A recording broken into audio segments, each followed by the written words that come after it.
नमस्कार, मैं हूं अनुराग मालवी और मेरा वार्ड मेरी बात में आज आईएनएच हरिभूमि की टीम पहुंची है वार्ड क्रमांक 24।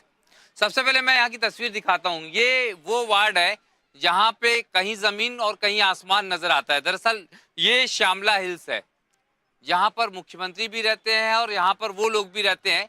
जब पानी बहता है तो अपना सामान उनको समेटना होता है। तस्वीरें बहुत अलग अलग है और ये तस्वीरों को आप लोगों के चेहरे से समझ सकते हैं कि किस तरह की विषमता भरी यहाँ की जो है ये हालात हैं, तस्वीरें हैं। यहाँ से जो पार्षद हैं सविता जी, वो हमारे साथ में हैं। समाज सेवी पवन मिश्रा जी साथ में हैं। इंतजार है कुछ और मेहमानों का, लेकिन चूंकि जिम्मेदारी, जनता का विश्वास फिलहाल सविता जी के साथ में है। पहले समझ लेते हैं कि इस वार्ड को, आपका तो एक लंबा कार्यकाल, आप लोगों पे विश्वास यहाँ के लोगों का रहा है, किस तरह की उपलब्धियां रही, कितने बदलाव आप ला पाए? देखिए, जहाँ तक विकास का काम है तो हम लोग जब से पार्षद बने हैं तो भारतीय जनता पार्टी की ही यहाँ पर सरकार है। आज ये आप झुग्गियाँ देख रहे हैं। एक दिन यहाँ पर टेंट लगा था जब 2014-15 में इलेक्शन था, तो मुख्यमंत्री बोलकर गए थे जो जहाँ पर रहता है हम उसको वहीं पर घर बनाकर देंगे और उनको वहीं पर पट्टे वितरित करेंगे। और ये जो भूमि है ये फॉरेस्ट की लैंड है और यहाँ पर बहुत सारे आदिवासी और एससी एसटी के लोग रहते हैं, लेकिन विडम्बना यह है कि इनका घर तो दूर है, इनको पट्टे भी वितरित नहीं किए गए। यहाँ तक कि जो वन मित्र पोर्टल होते हैं वो तक भी भोपाल के लिए चालू नहीं किए गए हैं। तो इनकी ये समस्या है कि वन मित्र पोर्टल के ऊपर ये अपने आवेदन भी नहीं डाल सकते हैं। तो यहाँ पर ये प्रॉब्लम है कि अभी तक इन लोगों को घर नहीं दिए गए हैं और पट्टे वितरित नहीं किए गए हैं, जबकि भारतीय जनता पार्टी ने अपने संकल्प पत्र में लिखा था कि हम सबको पट्टे वितरित करेंगे। और अभी इसी आस में ये लोग हैं कि हमको कब पट्टे मिलेंगे और हम कब अपना पक्का घर बनाएंगे। सबसे पहले मैं बताता हूँ, ये जमीन है सरकारी। अपने कैमरामैन साथी के साथ, ये पूरा की पूरा फॉरेस्ट लैंड एरिया है। हालांकि अभी आपको पूरा एक रिहायशी इलाका ही नजर आएगा और कई सारे सवाल इसलिए खड़े होते हैं क्योंकि उम्मीद होती है हर आदमी की, और कई सारी घोषणाएं हुई हैं शिवराज सरकार से लेके कमलनाथ सरकार से लेके मोहन सरकार तक कि लोगों को यहाँ पे रिहैबिलिटेशन मिलेगा, यहाँ पे कहीं ना कहीं पुनर्स्थापन करके अच्छे पक्के मकान मिलेंगे। कितने लोगों को नसीब हुई है पहले अच्छे और पक्के मकान, ये जान लीजिए अंजलि जी। भैया, कितने लोगों को पक्के मकान मिले नहीं मिले? सबका कच्चा ही मकान है मैम। आश्वासन दिया गया था क्या? भी नहीं, कुछ भी नहीं। राशन पानी भी नहीं है। राशन पानी नहीं है, कुछ भी नहीं है। और भी लोगों से बात करेंगे क्योंकि ये जो इलाका है इसमें कई प्रकार की जो है समस्याएं देखी जाती है, लेकिन जो भी समस्याएं हैं हम यहाँ की जनता से ही पूछेंगे, उन्हीं से समझेंगे और उन्हीं से बात करेंगे। भैया, किन समस्याओं का संदर्भ में बात कीजिए, उसके बाद हम दूसरे विषय पे आते हैं। बिल्कुल, हम यहाँ लोगों से पूछेंगे। भैया, मकान को लेके क्या समस्या है? क्या कोई वादा किया गया था, मकान मिला नहीं मिला? मैडम, वादाएं तो बहुत सारी करते हैं लेकिन वादा कभी पूरा नहीं होता। आपको मकान मिला ही नहीं? किसी को नहीं मिला यहाँ पे। आपको मिला है मकान? कितने बार वादे किए, किस किसने वादे किए? अच्छा, किस किसने वादे किए मकान देने के और अभी तक हुए नहीं? पेड़ टूटा पड़ा हुआ, मकान पूरा शुरू किया। कब गिरा है पेड़? पानी गिर रहा था जब। आपने कंप्लेन की उसको लेके? मैं कौन को करूं मैडम कंप्लेन? क्यों नहीं की? पर आप नहीं सुनता। कंप्लेंट किया, आज तक मेरे कोई कागजात तक नहीं बने, ना कोई कार्ड, ना राशन कार्ड, कुछ नहीं। तो आप कभी पार्षद के यहाँ नहीं गए क्या ये सारी समस्याओं को लेके? आ गए लेकिन मिले ही नहीं। कोई कहता कि वहाँ जाओ, आंगनबाड़ी में वहाँ रखा है, तो वहाँ जाते तो क्या लग, जहाँ से वापस चला गया। दुनिया की बातें। अब मकान को लेके अगर बात करें, भैया आपको मिला है क्या मकान? नहीं मिला, नहीं मिला। और भी मकान की ही अगर बात करिए, भैया मकान मिला है क्या? वादे किए गए थे? नहीं मिला जी मकान। वादा किया था मकान देने का? वादा तो करा था लेकिन मिला नहीं है। नहीं मिला नहीं। देखिए, अधिकांश लोग हैं, चूंकि तस्वीर ही दिखा रही है कि पक्के छत की बात हुई थी। ये पक्के छत के वादे हर चुनाव आते तब होते हैं, सरकारें बनती है, चाहे भाजपा की हो, कांग्रेस की हो, पूरे क्यों नहीं होते? दिक्कतें कहाँ हैं? पूरे किए जा रहे हैं, दिन पे दिन जल्द से जल्द पूरा हो जाएंगे। माननीय शिवराज सिंह जी, माननीय मोहन यादव जी ने, माननीय भगवंत सबनरी ने बहुत जल्दी वादा पूरा कर देंगे। लेकिन कितना साल हो गया? 2015 की घोषणा है, 2026 11 साल। सर 2018 से ये 21 की योजना है सर, स्मार्ट सिटी के द्वारा, और कुछ लोगों को स्थायी तौर पर मकान दिए भी गए हैं। आप देख रहे हैं ये व्हाइट हाउस है, वहाँ पे स्थायी तौर पे दिए गए जिस सरकार की योजना प्रधानमंत्री योजनाओं के तहत सभी को मकान मिल जाएंगे सर। सबको मिल जाएंगे। मिश्रा जी, राजनीतिक बातें तो अपनी जगह हो जाती है, लेकिन जब आप लोगों के बीच में जाते हैं, समस्याएं समझते हैं, किस तरह के हालात हैं यहाँ के? देखिए, अगर पार्षद और वार्ड की अगर बात समानता की करी जाए तो मेरे ख्याल से ऐसे पार्षद इस वार्ड के अलावा कहीं मैंने और देखे नहीं जो जन समूहों के बीच में खड़े होकर समस्याओं का निराकरण करते हुए भरी बारिश में मैंने देखा है। भरी बारिश में महिला होने के बावजूद भी अपनी खुली जीप में आएंगी या स्कूटर में बैठ के आएंगी, चाहे जैसे आए वो आती हैं, और ये गवाह है, इनकी तालियां और इनके लोग गवाह हैं कि मैं तो देखिए बहुत दूर वहां रहता हूं, कहीं प्रोफेसर कॉलोनी में अंदर साइड में, लेकिन इनकी समस्याएं कभी सड़कों पे नहीं आई, पार्षद तुरंत पहुंचती हैं। कहीं बाढ़ आ जाए, कहीं बिजली कटौती हो जाए, कहीं सड़क का निर्माण, स्मार्ट सिटी का विरोध, या स्मार्ट सिटी द्वारा जो दबंगाई की गई थी, इन लोगों को सड़कों पर ला दिया गया था, या कम्युनिटी हॉल का तोड़ने, जहां पे भी इनकी जरूरत पड़ती है। मतलब जिसको कहते हैं ना, हम लोग जब पढ़ते थे उस जमाने में एक नारा था छात्रों का, प्रवेश से परीक्षा तक, तो वही नारा लगाती है। जिस दिन से वोट से चुनाव से जीतती हैं और जिस दिन दूसरा चुनाव आता है लगातार लोगों के संपर्क में रहती हैं, जहां तक पार्षद का सवाल है। लेकिन समस्याएं कहां आती हैं, पार्षद भी थक हार के कहां बैठ जाता है, जब अधिकारी वर्ग उनको सहयोग नहीं करे। अब अधिकारी वर्ग सहयोग कैसे नहीं करता? अब जैसे साफो सफाई है, आप बोल के चली गई, करवा गई, दरोगा के सुपुर्द कर गई, अब दरोगा और उनकी ट्यूनिंग नहीं आपस में जो सफाई कर रहे हैं, अब वो कहाँ गायब हो गए, क्या हो गए? शाम को फिर लोग पहुंचे, साफ सफाई नहीं हुई, मैडम ने फिर फोन लगाया, या आप आसिफ जकी जी हैं, आपके हस्बैंड हैं, वो भी मतलब सड़कों पे इतने ज्यादा रहते हैं कि लोगों की समस्याएं कहीं दूसरे ऑफिसों तक पहुंच ही नहीं पाती। वो खुद अपने संपर्कों से सुधारते हैं, अपनी जेब का पैसा लगा के मैंने इनको काम करते हुए देखा है। चलिए, ये एक समस्या मकान की है, वो तो हमेशा ही होती है, लेकिन उससे बड़ी समस्याएं अगर बात करें, आबादी सारी है, मुस्लिम आबादी, हिंदू आबादी, मदरसे से लेके स्कूल तक क्या क्या है यहाँ पर, क्या व्यवस्थाएं हैं, कितने शिक्षक हैं, कितनी व्यवस्थाएं हैं? अंजलि। बिल्कुल, स्कूल और मदरसे की अगर बात की है तो हम महिलाओं से ही जानेंगे, क्योंकि वही हैं जो बच्चों को भेजती हैं, वही चाहती हैं कि उनका बच्चा ज़्यादा दूर ना जाए, तो उसके लिए भी पूछेंगे। आपके एरिया में कितने स्कूल और मदरसे? नहीं है, एक भी नहीं है, एक भी नहीं है। फिर बच्चों को कहाँ भेजती हैं पढ़ने? वहाँ दूर पहुँचाना पड़ता है, बीच में से नाला बहता है, तो उसके पाइप पे से चढ़ के जाते हम लोग। हाँ, वो कहीं गिर जाए तो नाले में ही गिरते सीधे। जी हाँ, बच्चों को लेके। आपके बच्चे स्कूल जाते हैं? जी मैम, जाते हैं। कौन से स्कूल जाते हैं? रोज मेरी हायर सेकेंडरी स्कूल। तो इस एरिया में कोई आसपास स्कूल होना चाहिए, आपको लगता है? जी मैम, पास में होना चाहिए, काफी दूर है। कॉम्प्लेक्स में भी है नहीं, बहुत गंदगी रहती, पानी नहीं है, इधर की सफाई, और सबका घर झुग्गी और में पानी भी रहा है, और लाइट नहीं रहती। कितने समय तक नहीं रहती लाइट? हाँ, लाइट तो आए दिन नहीं रहती, अभी सुबह की गई है। हाँ, अब है नहीं, मच्छर खा रहे हैं सबको, बेचारे बच्चे परेशान है, बड़े भी परेशान। अच्छा, अगर साफ सफाई की बात करें, इस एरिया में गंदगी रहती है कि सफाई रहती है? रहती है, गंदगी रहती है, कोई झाड़ू लगाने में नहीं आता, ना कचरा उठाने आता है। वो बनी थी कॉम्प्लेक्स, जब से कचरा पड़ा है वहाँ पे। हमारे इधर भी पूरी गली में ऐसे गिर रहा है, बार 2-3 बार गिर गई, बहुत चिकना हो रही है, और निकलने की भी जगह नहीं, रास्ता भी नहीं है इधर, बहुत गंदगी। तो एक बड़ी समस्या जो निकलकर यहाँ पर सामने आ रही है, क्योंकि कुछ दिनों पहले यहाँ बारिश भी हुई थी, बारिश में बहुत पानी भी भर आया था, तो ये सबसे ज्यादा ये वही इलाका है जहाँ पर पानी भर आया था। और गंदगी की अगर बात की जाए, जैसा रहवासियों का कहना है कि गंदगी की समस्या सबसे ज्यादा है। ये सविष्टा जी के पास चलते हैं। स्वच्छता, पेयजल, शिक्षा, ये तो मूलभूत सुविधाएं हैं, ये भी हासिल नहीं हो पा रही हैं। बिल्कुल, देखिए, जहाँ तक ये सिलम बस्ती है तो यहाँ पर रोज आना दरोगा की जिम्मेदारी है। यहाँ के हम लोग रोज दरोगा को बोलते हैं, यहाँ का एचओ कभी नहीं आता।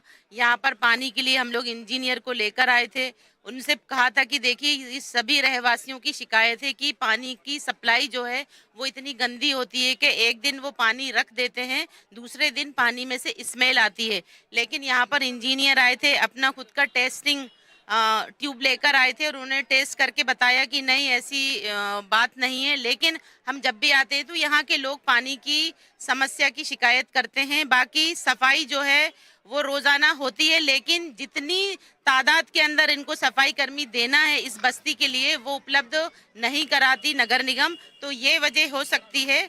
और दूसरा, पानी की सबसे बड़ी प्रॉब्लम है कि गंदा पानी ये लोग पीने के लिए मजबूर हैं। सरकार से और ऊपर जितने भी वरिष्ठ बैठे हुए हैं, नीचे से लगाकर ऊपर तक आए दिन इस बात की शिकायत होती है, समाचार पत्रों में छपता है कि गंदा पानी सप्लाई हो रहा है बड़े तालाब का, और लेकिन उसकी ओर कोई ध्यान नहीं दिया जा रहा है। यहाँ तक कि कई बार कितनी घटनाएं हो गई हैं, यहाँ पर भी डेंगू फैल चुका है पानी की गंदगी की वजह से, क्योंकि लोग जो हैं गंदा पानी पी रहे हैं। हमारे फिल्टर प्लांटों के ऊपर प्रॉपर पानी की सफाई नहीं हो पाती, जो हम लोग फिटकरी वगैरह डाल के सफाई करना चाहिए वो प्रॉपर नहीं हो रहा और बिल बराबर पे हो रहा है।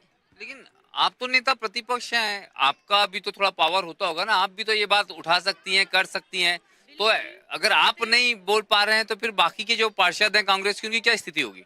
अभी परसों ही परिषद के अंदर ये सारी समस्याओं के लिए हमने बोला था कि एजेंडा के अंदर वो बातें नहीं होती जो होना चाहिए। मूलभूत सुविधाएं जैसे सड़क, गड्ढे, बारिश का पानी, बिजली की कटौती, बिजली नहीं है बस्तियों के अंदर, रोड के ऊपर स्मार्ट सिटी रोड है ये, यहाँ पर भी लाइट नहीं जलती, बार बार फोन करके उसको चालू कराना पड़ता है। तो ये स्थिति है। ये मैं कहाँ तक जितना होता है मैं तो पूरा करती हूँ, उन लोगों के बीच में भी आती हूँ। जैसे ही इन लोगों की शिकायत आती है कि लाइट चली गई तो तुरंत एमपीवी में फोन करती हूँ। जैसे ही इनकी ये शिकायत आती है कि कचरा नहीं उठा तो तुरंत नगर निगम के सफाई कर्मियों को यहाँ पर भेजा जाता है। मेरी जितनी हदें हैं, और जब है ना सिस्टम ही फेल है, सारा सिस्टम फेल होगा तो शबिस्ता नेता प्रतिपक्ष अकेली कुछ नहीं कर सकती। एक बार मैं दिखाता हूँ, ये शाम हो चुकी है और ये स्मार्ट सिटी भोपाल से जुड़ा हुआ एक बड़ा ऐसा शब्द है कि लोग सुन के खुश हो जाएंगे, लेकिन तस्वीर वैसी नहीं है कि वो आपके चेहरे पे मुस्कुराहट लाए, क्योंकि सड़कें चमक नहीं रही है, सड़कें अंधेरों में है। सरकार है भारतीय जनता पार्टी की, क्या कर रही है स्मार्ट सिटी में अंधेरा? सर कल ही अधिकारी आए थे, पूरा क्षेत्र उनको दिखाया है, बस्तियों की पूरी लाइटें वो सुधार के गए हैं। आज ही किसी कारण नहीं जल रही है, मगर 24 रात में बिल्कुल लाइटें चालू होती हैं। सर रात में लाइट चालू होती है? लोगों से जानिए जरा अंजलि, कितनी लाइट चालू रहती है, कितनी बंद रहती है, कब चालू रहती है? बिल्कुल, हम यहाँ की जनता से ही जानेंगे कि यहाँ ये जो लाइटें लगे हुए हैं ये जलती हैं कि नहीं जलती? नहीं, बिल्कुल नहीं जलती। बहुत ही ज्यादा अंधेरा रहता है। पानी की समस्या इस मेले में है, सड़क की समस्या इस मेले में है, हर चीज की समस्या है। हमारी इधर लाइटें लगाई वो भी जो है ना जलाते हैं सिर्फ 10 बजे तक, 11 बजे के बाद वो भी गुल कर देते हैं। अंधेरे में रहते हम लोग, कब तक अंधेरे में रहेंगे? अंधेरे में पड़ोगे कोई मतलब नहीं है किसी को कि कोई आज के देख ले कि क्या कर ले। भले बिच्छू भी निकलते हैं, सांप भी निकलते हैं, पर हम पड़े रहते हैं उसी में। हम लोग क्या करें बता, पानी आता है कीड़े मकोड़े निकलेंगे, लेकिन हमारी आसिफ जैकिंग है ना, लेके जाती है उसकी भी बदबू आती है बहुत खतरनाक, ऐसे खाना भी नहीं खा पाते हम अच्छी तरह से। कोई मेहतर आ जाए, मेहतरों से भी हमसे कहा, सड़कों पे कचरा पड़ा है, बहुत ज्यादा नाटक है हमारे महल्ले में। अगर समझता मैडम नहीं हो तो हमारे यहाँ कीड़े बिलबिला है और घर में बहुत गंदगी फैले महल्ले में। सिर्फ वो औरत करती हैं जो हमारे यहाँ की पार्षद हैं। जब बुलाओ जब आ जाती है वो, जब कहो उनसे काम का, जब वो भिजवाती है, लेकिन बीच में रुक जाते हैं तो वो क्या करने से रहेंगे। जितना उनके बस में वो तो कर ही देती है, उससे ज्यादा कर देती हैं वो, लेकिन अब बीच में रुक जाती हैं तो वो भी परेशान हो जाती है और हम लोग भी परेशान हो जाते हैं। हम तो कुछ ज्यादा ही परेशान हो जाते हैं। अगर महिलाओं और बात करें तो महिलाओं की सुरक्षा को लेकर या फिर बच्चों की सुरक्षा को लेकर आपको क्या लगता है? कुछ भी नहीं है यहाँ, ना महिलाओं की सुरक्षा है ना बच्चों की है। स्कूल नहीं है, मदरसा नहीं है, कुछ अस्पताल भी नहीं है और ना कोई डॉक्टर का क्लिनिक भी नहीं है छोटा मोटा कि जिसको जगह मिल जाए या कुछ वो थोड़ा इंतजाम हो जाए।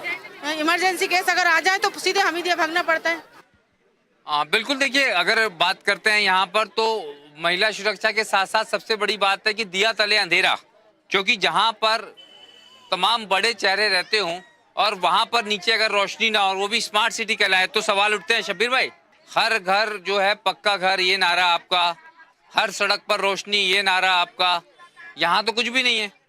नहीं, स्मार्ट सिटी की कुछ लाइटें बंद हैं, बाकी जैसा वादा करा था लाइटें चालू हैं, कुछ बंद है। दूसरी बात, पक्का घर का जो वादा करा था, अभी बांगा के अंदर ये ऐलान हो चुका है कि 15-15 माला बना के देंगे और भोपाल और मध्य प्रदेश में दे रहे हैं और करोड़ों मकान दिए हैं और आगे भी देंगे।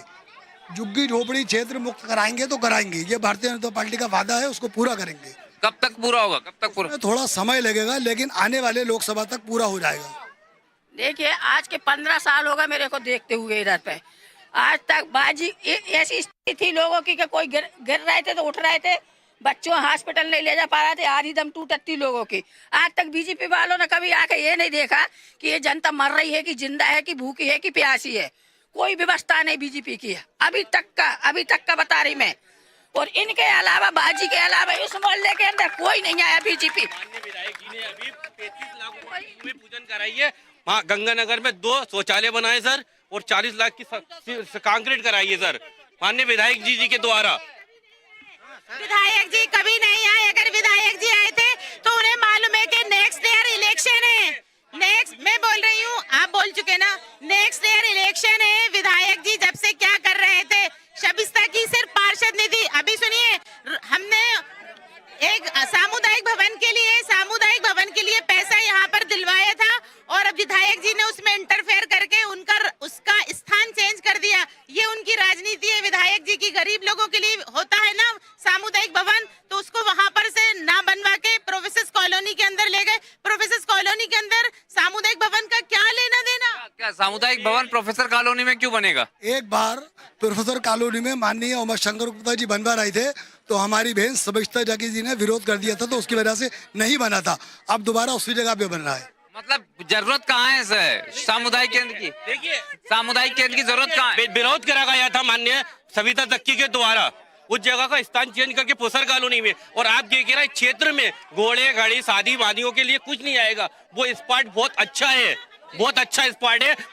अंजलि, लोगों को सामुदायिक केंद्र की कितनी जरूरत है यहाँ पर? यहाँ जरूरत है, प्रोफेसर कॉलोनी में जरूरत है, और यहाँ पर क्या व्यवस्था है? नहीं, ऐसी जो भी व्यवस्था यहाँ पे आपको दिख रही, खंबे है, लाइट है, नाली है, रोड है, सड़क है, पानी है, ये व्यवस्था हमारी श्रीमती सविता जकी जी के द्वारा ही किया गया। यहाँ पर बीजेपी वाला कोई भी बंदा ना ही तो कभी देखने आया है और ना ही किसी से कोई सवाल पूछा कि आपको कोई समस्या इस वार्ड के अंदर है या नहीं है। जो भी है हमारी मैडम है। आदि आप 12 बजे रात को भी मैं फोन लगाता हूँ तो मैडम आदि का जब नहीं उठेगा तो रिटर्न आएगा फोन, भैया क्या समस्या, उसी टाइम बताऊंगा तो उसी टाइम काम होगा। इसके अलावा यहाँ पर कोई भी बीजेपी वाला हो या कोई कहीं का भी नेता इस मोहल्ले आया नहीं। अब आते टाइम इलेक्शन का टाइम बोलते हैं हमको वोट दो, किस दिया जाए, कभी नहीं दिया जाएगा। दूसरी बात का यहाँ पर वादे इतने कर चुके हैं लोग बाग का, हम ऐसा कराएंगे तो आपके बिजली कनेक्शन, पानी का, रोड का, सारी व्यवस्था बता। अंजलि फटाफट लोगों से पूछे कितने बीजेपी वाले दुख दर्द में साथ आते हैं, कांग्रेस वाले कितनी देर कब आते हैं? जब तकलीफ होती है तो कौन साथ में होता है? लोगों से जल्दी पूछे। सुविधाबाजी साथ देती है, नहीं आता है यहाँ व्यवस्थाबाजी, कोई आगे बढ़ते जाइए। ये औरतों का तो मोदी ने खरीद दी। हेल्प करने के लिए कौन आता है? बीजेपी से कोई आता है? कांग्रेस कोई नहीं आता, खाली ये मैडम आती है कांग्रेस वाली, और कोई नहीं आता बीजेपी का। यहाँ पर वादे करके गए थे और वोट लिए थे, भरपूर वोट लिए थे भारतीय जनता पार्टी ने, ये कहकर कि हम लोग जहाँ पर रहते हैं उनको वहीं पट्टा वितरित करेंगे। अब पता चल रहा है इनके घर को हटाने के लिए नोटिस दिए जा रहे हैं और उनका सर्वे किया जा रहा है। बताइए ये लोग कहाँ जाएंगे? इनकी कोई नीति है? सर कोई सर्वे नहीं हुआ अभी तक, एक सर्वे बता दीजिए, अभी तक एक सर्वे नहीं हुआ जी। मेरा कहना यह है कि भाजपा और कांग्रेस, भाजपा इस मामले में अभी तक जो जनसंपर्क के मामले में है तो मेरे ख्याल से सविता जी से काफी पीछे है। दूसरा कारण यह है कि स्मार्ट सिटी के दौरान यहाँ पे जितना विध्वंस हुआ है वो विध्वंस से ये लोग उबर भी नहीं पाए हैं और इनको दोबारा नोटिस दिए जा रहे हैं, ये बात सत्य है। और सरकार के पास में ये तक नीति है कि किसी को भी 15 जून से 15 अक्टूबर तक घर खाली नहीं करा सकते। पूरे भोपाल शहर के अंदर हाहाकार मचा हुआ है, सारी झुग्गियां तोड़ी जा रही हैं। आपने देखा होगा नारियल खेड़े के अंदर अभी तोड़ा, जनता कॉलोनी के अंदर तोड़ा। अब तो उनको ये भी शर्म नहीं बची कि कानून को हाथों में लेकर सुप्रीम कोर्ट की गाइडलाइन के विपरीत जाकर वो लोग लोगों के घर तोड़ रहे हैं, झुग्गियां हटा रहे हैं। बस उनको तो सिर्फ है ना रसूखदार लोगों का विकास चाहिए, जनता का नहीं। क्या बोल रहे हैं? ये अपन जो बात है मेरी बात मेरा वार्ड, सिर्फ अपन वार्ड की बात करें। और दूसरी बात, वार्ड में किसी को नोटिस नहीं मिला? अभी तक किसी को नोटिस नहीं मिला। और यहाँ पर 15 सर्वे एक भी नहीं हुआ अभी किसी का। माननीय विधायक जी के द्वारा सर्वे रोका गया था, बिल्कुल सर्वे इस वार्ड में बिल्कुल नहीं हुआ है सर। आप जाके प्रताप नगर, अस्नान नगर कहीं भी जाके सर्वे हुआ है, सर्वे मकानों के लिए सर्वे हुआ है या नहीं हुआ है? जी सर्वे का नंबर डला हुआ है। बड़ी बात यह है कि अगर आप ऊपर देखेंगे मौसम को तो काले बादल हमेशा नजर आएंगे और माना यही जाता है, नियम कानून तो है ही, मानवीयता भी ये कहती है कि समय सर्वे नहीं होना चाहिए और अगर हुआ है तो ये वाकई में दुखद है।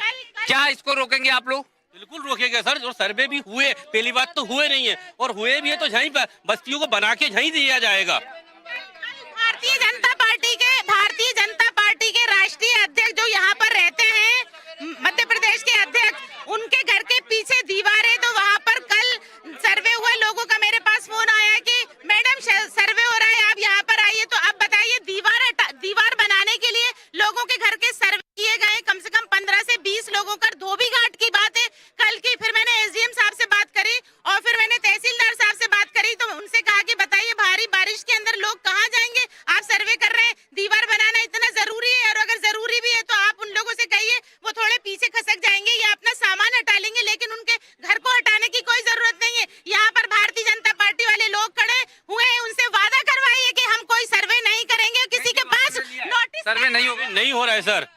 कहाँ तो तय था चिराग हर घर के लिए और कहाँ चिराग नहीं मयस्सर। सारे शहर के लिए लगभग तस्वीर वार्ड 24 की ऐसी ही नजर आती है और उसका बड़ा कारण यह है कि यहाँ पर विषमता बहुत है। विषमता के साथ साथ नेता प्रतिपक्ष का ये वार्ड है। सरकार नगर में भाजपा की है, प्रदेश में भाजपा की है, केंद्र में भाजपा की है। उम्मीद यही है कि चाहे वो भाजपा के नेता हो, कांग्रेस के हो, जनप्रतिनिधि किसी भी पार्टी के हो, मानवीयता नहीं जानी चाहिए। और सबसे जरूरी इस कार्यक्रम में जाते जाते पीने का पानी अच्छा मिल जाए, जो लाइट बंद है वो चालू हो जाए, लोगों को घर पर छत मिल जाए और साथ में छत मिले ना मिले पर इस मौसम में छत उजड़ ना जाए। कार्यक्रम के अंतिम चरण में है और अब हम यहाँ पर शुरू करते हैं सम्मान की परंपरा। सबसे पहले अतिथियों के सम्मान के लिए मैं जीएम नीरज पांडे जी को आमंत्रित करूंगा कि वो नेता प्रतिपक्ष सविता जक्की जी को मोमेंटम दें। और ये मोमेंटम इसलिए होता है ताकि आपने जो वादे इस मंच से किए हैं उसको आप जरूर निभाएं। मिश्रा जी को मैं आमंत्रित करूंगा, वो आए और हमारे मंडल अध्यक्ष जो हैं भारतीय जनता पार्टी के नरवरिया जी और जो साथी हैं उनको यहाँ पर सम्मानित करें। मिश्रा जी को सम्मानित करें। विक्रांत जी को आमंत्रित करूंगा कि मिश्रा जी यहाँ पर बतौर समाज सेवी हमारे बीच में मौजूद है, उनके सम्मान के लिए यहाँ पे मैं आमंत्रित करूंगा।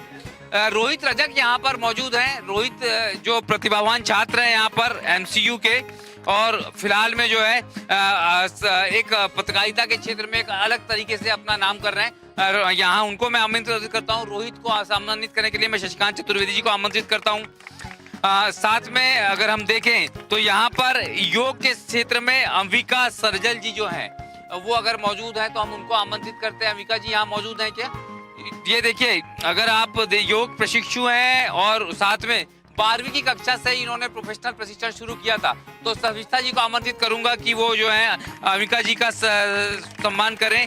और इसी के साथ में रोहन अगर यहाँ पर हो, खेल प्रतिभा है और निश्चित रूप से कहीं ना कहीं जो अभी फिलहाल इन्होंने पॉलिटेक्निक से सीएसई में डिप्लोमा किया है और क्रिकेट के प्रति उत्साह बढ़ाने के लिए जो है रोहन को इस क्षेत्र में जाना जाता है। उनके सम्मान के लिए मैं मिश्रा जी को कहूंगा कि वो मोमेंटम दे और जो है रोहन का सम्मान करें। और इसी सम्मान के साथ साथ कहीं ना कहीं हम अंतिम पड़ाव को भी यहाँ पर पूरा करते हैं, आगे बढ़ेंगे एक नए वार्ड में नई बात के साथ, हमेशा आपके सहयोग के लिए और इस उम्मीद और वादे के साथ कि जो समस्याएं हमने जानी है वो जरूर सुलझेंगी। नमस्कार, धन्यवाद।